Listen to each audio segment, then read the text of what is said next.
اللہ اکبر اللہ اکبر اللہ اکبر اللہ اکبر۔ بسم اللہ الرحمن الرحیم۔ میڈیا فار پیس آپ کی خدمت میں ایک واقعہ پیش کرنے کی جرات کر رہا ہے، اور یہ واقعہ حضرت سلیمان کے زمانے کا ہے۔ اللہ سبحانہ وتعالیٰ 1,24,000 پیغمبروں کو اس سرزمین پر بھیجا تھا۔ ان میں سے حضرت سلیمان ایک پیغمبر ہیں جن کو اللہ تعالیٰ نے حکمت عطا کی تھی، اور بہت خصوصیات آپ کی یہ تھے کہ اللہ سبحانہ وتعالیٰ نے آپ کو ایک بڑی حکومت عطا کی، اور آپ بادشاہ تھے۔ اور اللہ سبحانہ وتعالیٰ نے آپ کو جانوروں اور پرندوں کے زبان کا علم بھی عطا کیا تھا۔ اور آپ کے سلطنت کے دربار کی خصوصیت یہ تھی کہ درباریوں میں جنات بھی تھے، درباریوں میں پرندے بھی تھے۔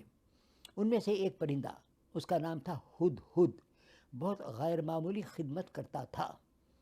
تو ایک بار حضرت سلیمان نے اپنے دربار میں نظر ڈالی، دیکھا کہ ہدہد نظر نہیں آ رہا ہے۔ تو آپ نے کہا جب ہدہد دیر سے آئے گا، اور اس کو دیر سے آنے کی وجہ اگر معقول نہ ہو تو اس کو سزا دی جائے گی۔ ہدہد دیر سے آیا، آنے کے بعد اللہ کے نبی کو سلام کیا اور گزارش کی کہ اس کو معاف کر دیا جائے چونکہ اس نے آنے میں دیر کی ہے۔ تو حضرت سلیمان نے پوچھا کہ بتا کیا وجہ ہے جو تجھ کو دیر ہو گئی؟ تو ہدہد نے کہا اے اللہ کے نبی، میں وقت پر نکل گیا تھا لیکن راستے میں بھٹک گیا تھا۔ بھٹک کر اڑتے ایک ایسے مقام پر گیا جہاں پہ مجھ کو عجیب حالات نظر آئے، اور اگر اجازت ہو تو میں آپ کی خدمت میں ان حالات کو، ان واقعات کو پیش کروں، ممکن ہے کہ آپ اس سے واقف نہ ہوں گے۔ تو حضرت سلیمان نے اجازت دی۔ تو ہدہد نے کہا اے اللہ کے نبی، میں اڑتے جب پہنچا ایک ایسے مقام پر، دیکھا کہ ایک بڑی سلطنت ہے، اور اس سلطنت کی حکمران ایک عورت ہے۔ ایک عورت ملکہ حکم کر رہی ہے، اور وہ ملکہ اللہ پر ایمان نہیں رکھتی ہے، سورج کو پرستش کرتی ہے، سورج کو اپنا پروردگار مانتی ہے۔ اور میں نے دیکھا اس کا ایک تخت، اتنا بڑا تخت، اور پورا تخت سونے کا بنا ہوا، اور ہیرے جواہرات اس تخت کو لگے ہوئے تھے۔ میں حیرت میں پڑ گیا اور پھر اڑتے ہوئے واپس آ گیا۔ تو سلیمان کو جب معلوم ہوا کہ ایک عورت ہے جو حکومت کر رہی ہے اور وہ اللہ پر ایمان نہیں رکھتی ہے، تو آپ نے فوراً ایک خط لکھوا کر ہدہد کو کہا اس خط کو لے جا کر اس ملکہ جس کا نام بلقیس ہے اس کے سامنے رکھ دو۔ تو ہدہد اڑتے ہوئے اس خط کو لا کر ملکہ بلقیس کے سامنے رکھ دیا اور اڑ کے واپس ہو گیا۔ اور ملکہ بلقیس پریشان ہو گئی، یہ کیسے ایک پرندہ خط لے کے آیا ہے؟ تو کھول کر جب خط کو پڑھی تو حیرت میں پڑ گئی اور پریشان ہو گئی، گھبرا گئی، اور اپنے وزراء کو بلوا کے کہا اے وزیروں، تم جانتے ہو کہ میں میرے معاملات میں تم لوگوں سے مشورہ کرتی ہوں۔ آج میرے لیے ایک بڑا مرحلہ آ گیا ہے اور جس کا مشورہ تم کو دینا ہے۔ تو اس نے اس خط کو پڑھ کر سنایا، بسم اللہ الرحمن الرحیم، اللہ کے نام پر جو بڑا مہربان نہایت رحم والا ہے۔ مجھ سے سرکشی نہ کرو، میرے پاس فرما بردار بن کر آ جاؤ۔ یعنی حضرت سلیمان کا مطلب یہ تھا کہ وہ اللہ پر ایمان رکھتے ہیں اور یہ سورج کی پرستش کرتی ہے، تو آپ نے حکم کیا کہ آ جاؤ، سرکشی مت کرو، آ کر وہ پروردگار پر ایمان لاؤ۔ لیکن جب وزیروں کو مشورہ پوچھا تو وزیروں نے کہا آپ ہم سے بہتر جانتے ہیں، آپ کی عقل ہم سے بہتر ہے کہ آپ جو فیصلہ کریں وہ ہمارے لیے منظور ہے۔ تو بلقیس نے فیصلہ کیا کہ پہلے جاننا چاہیے کہ بادشاہ ظالم ہے یا شریف ہے۔ اگر ظالم ہے تو پھر اس کا مقابلہ کرنے کی تیاری کرنا پڑے گا، کیونکہ وہ آ کر ہمارے سلطنت کو تباہ کر دے گا۔ لیکن اگر شریف ہے تو پھر اس کی بات ماننا بہتر ہوگا۔ تو یہ امتحان لینے کے لیے بلقیس نے ایک بڑا تحفہ سونے کا بھیجا حضرت سلیمان کی خدمت میں۔ تو بلقیس کا وزیر حضرت سلیمان کے دربار میں آ کر اس سونے کو پیش کیا کہ ملکہ کی طرف سے یہ ان کو تحفہ دیا جا رہا ہے۔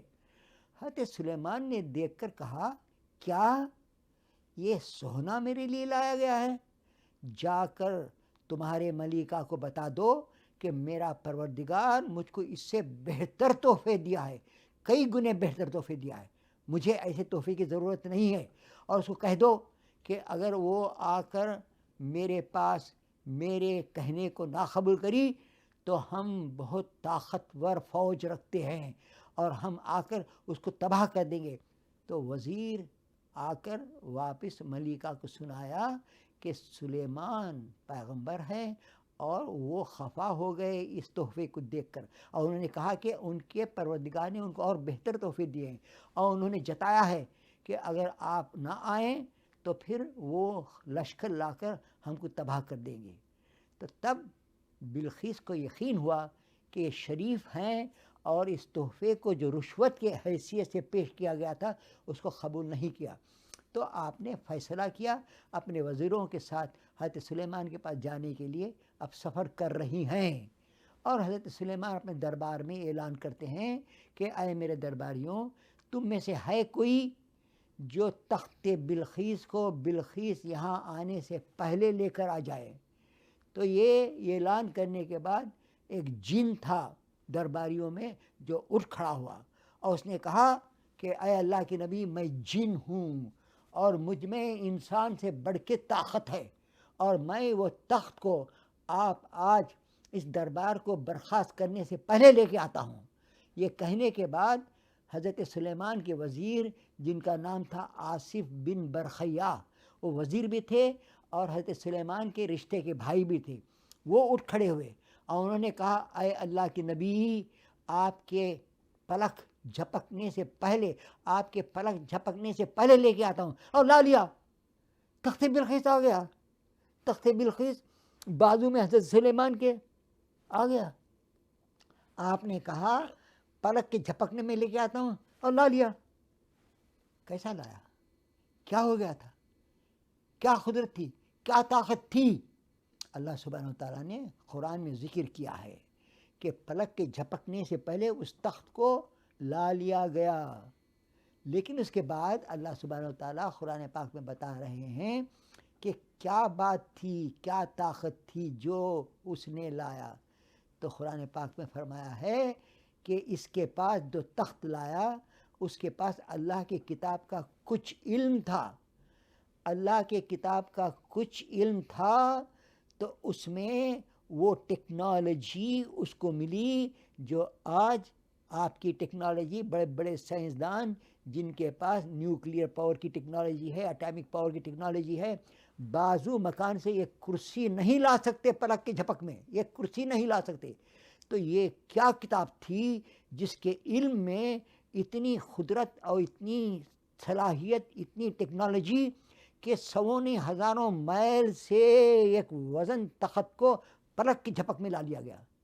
بھائیوں بہنوں، غور کرنے کی ضرورت ہے کہ اس کتاب کے علم میں ہمیں اتنی گنجائش ہے کہ آج سائنس میں ہم سب سے آگے ہو سکتے ہیں، اور ایک زمانے میں ہم آگے ہو گئے تھے۔ سرکار دو عالم کے بعد 100 سال کے درمیان میں ہی سائنسدانوں نے اس کتاب کے علم سے پہلی بار جو لیبارٹری کہتے ہیں اس کو ایجاد کیا گیا۔ جعفر ابن حیان اس کتاب کے علم سے وہ سائنس کو پیش کیا کہ لیبارٹری کا نام و نشان کبھی دنیا میں نہیں تھا۔ آپ نے لیبارٹری قائم کی، آپ نے تجربات ایکسپیریمنٹ کیے، آج آپ کو طے کیا گیا ہے کہ فادر آف کیمسٹری کہتے ہیں، حالانکہ آپ کے نام کو بدل دیا گیا ہے۔ یہاں کے مشرقی ممالک کی کتابوں میں آپ کا نام گبر دیا گیا ہے، اور آپ کے بعد ابی سینا، جن کا اصلی نام ابن سینا تھا، آپ نے 1000 سے زیادہ دواؤں کو بتایا گیا ہے، 1000 سے زیادہ دوائیں، اور کئی کتابیں لکھی ہیں۔ اور یہ بھی ہم کو معلوم ہونا چاہیے اس زمانے میں جو سرکار دو عالم کے 100 سال بعد پہلا اسکول، مدرسہ دواؤں کا میڈیکل اسکول، پہلی میڈیکل اسکول بغداد میں شروع ہوئی تھی، جبکہ مشرق میں اندھیرا تھا۔ اجالا یہاں تھا، بغداد میں میڈیکل اسکول کو شروع کیا گیا اور وہاں سے یورپ سے لوگ آ کر تعلیم پا کر ڈاکٹر بن کر جاتے تھے، اور پہلا دواخانہ، پہلی ہاسپٹل بغداد میں شروع ہوئی۔ ہاسپٹل کا تصور نہیں تھا۔ یہ سب چیزیں جو یہاں شروع ہوئی، یہاں روشنی اس کتاب کی تھی، وہاں اندھیرا تھا۔ اس کتاب کے ذریعے سے سائنس کو پیش کیا گیا، ورنہ نہ دوا تھی، نہ ہاسپٹل تھی، نہ ڈاکٹر تھا۔